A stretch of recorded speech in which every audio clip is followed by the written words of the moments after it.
Yeah, I'm Matt, and this is a tour of my filthy truck. It's winter, snow on the ground. Just melted off. We had a warm day. We had a huge snowstorm. So I've always believed that a truck was the best thing for doing inspections in. You can do whatever you want, but I like trucks. I've always had trucks. So I got a little sign on my door. I've got a 3/4 ton Chevy 4x4. Because I actually do inspect construction projects. I just don't inspect. We actually build things and do renovation work, flip houses, things like that. So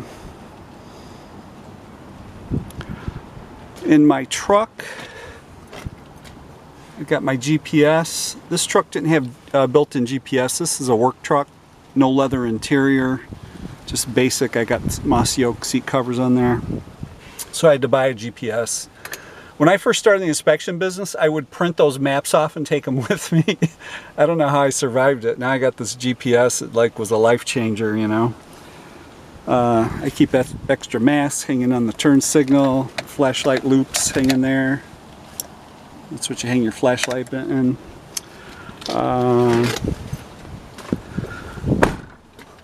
The back, this is my tool belt. Bags, they call them, carpenter's bags. I got tools in there like a laser thermometer, moisture meter, pen, screwdriver, a little pair of pliers. I just hang it over the back seat here. I mean the front seat, hang it over the back of the front seat. In here I got a screw gun. I've got every screw bit known to man, drill bit known to mankind in there. I got a thermal imaging camera here. That's a cheapo camera in case I have to go in a crawl space, or I use my phone. I've got a telescoping ladder in here. I tie it to the back. I removed the back seat out here, by the way. It's in the basement, so I could get more stuff in here. You know, I have this bag of materials that I would show customers. Like this is a vent that goes at the eaves for to vent, you know, your attic. So I keep this bag of strange construction stuff in here to show my customers. That's a piece of, they call this smart board. That's the brand. It's basically plywood with wood grain stamped in the front. I don't do much of this anymore. I used to do that a lot. I'd show people, and if they're interested I show them. But what else in here? Oh, I've got a metal detector. That is good for finding sewer caps out in yards and the water shut off, in case people need to know where it was. I bought that during the real estate crash when the water was shut off in a lot of houses. And if I could find the tap, I would actually turn it on. They call it the stop box here. I would turn it on. I went to the store and bought one of those rods. They sell them. I think that is that thing in here. Or maybe it's in the garage. This is my sewer stuff here. Wrench, little baby sledgehammer to get the caps off. WD-40. When I know I'm going to do a sewer scope, as soon as I get there, I will, there's some liquid wrench in here too. I will put a little liquid wrench around the cap if it looks like it's going to be sticky. And it helps. It actually helps, because then, you know, 2 hours later I come down there to do the sewer scope, and it helps loosen up that cap. I'm convinced of that.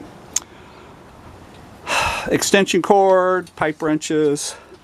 These are for doing sewer scopes too. You drop a piece of pipe down in there, and you put your camera through the small hole so you can make turns, like the cleanouts out in the yard or something. It helps you make the turn. Sometimes, if you've ever done it, you know what I'm talking about. I got some orange cones up there. We do some facade inspection stuff, and sometimes we have to block off the street a little bit. Or, you know, not block the street off, but put cones around so people don't hit us. Sometimes we block the street. Got levels up here and this piece of PVC so they don't get damaged. Step ladder, 28-foot ladder, 8-foot ladder. I think they call that a 6-foot ladder, but it's like 5 feet. So I put this false bottom in here. That one fell out, but I put this, that's supposed to stay in there. I got to put a piece of Velcro on it or something. But see that? When it sits in there the right way,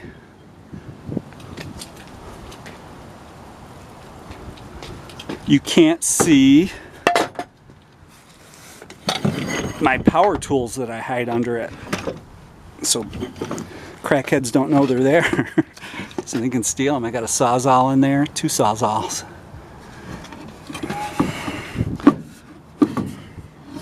Yeah. I love these doors that swing out rather than the, you know, swing up. That's great. This cap, I forget how much this cap was. This cap was like, I want to say it was like $3,700. It's a really nice cap. It's a Swiss. Maybe it was $2,700. I honestly don't remember. But when you buy them, they come with these pathetic little screws in here. So I took 2 of the screws out here and I put bolts all the way through, a nut and a bolt, and then that's a nut and a bolt too. Because I realized, because I want to lift this off, I lift this thing off, I back it into my garage, and I use ratchet straps and I just connect them on there and I lift it up off the truck so I can go get some dirt or whatever. So I realized that this weld might break, so I put a bolt through here too, so it's more of a direct connection. And I've done it several times and never had any trouble. This is the other side of the truck. I have a wheel for measuring. This comes in handy sometimes. People want to know how big the lot is or whatever, I'll hand them that and say, here, show them how to use it, and they go do it. I've got my mold testing equipment in this big bag here.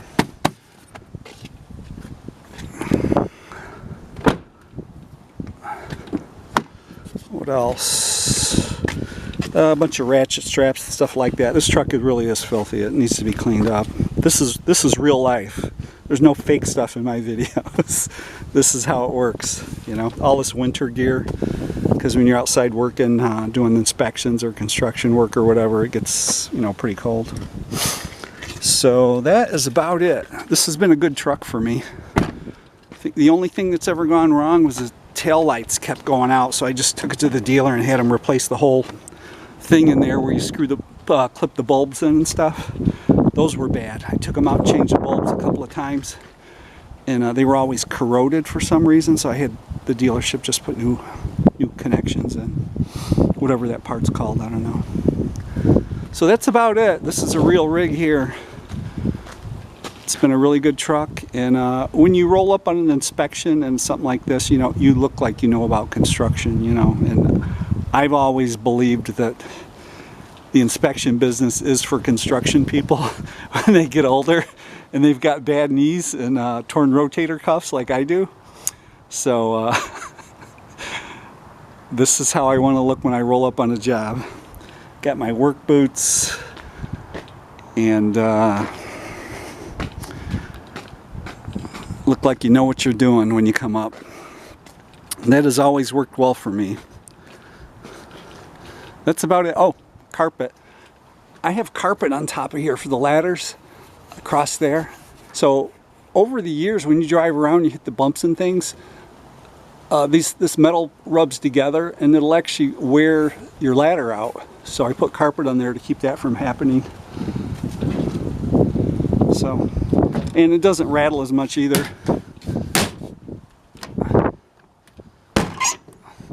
I actually had to cut this door out on my garage higher to get that truck in there with that ladder rack on it. I thought I was going to make it and I missed it by a few inches. So I cut that out bigger. I cut the beam out and added more to it. So I added a piece on the front and a piece on the back and cut some off the bottom. So there's actually more wood there than before I started. That's about it, and that truck just barely fits in this garage. Thanks for watching.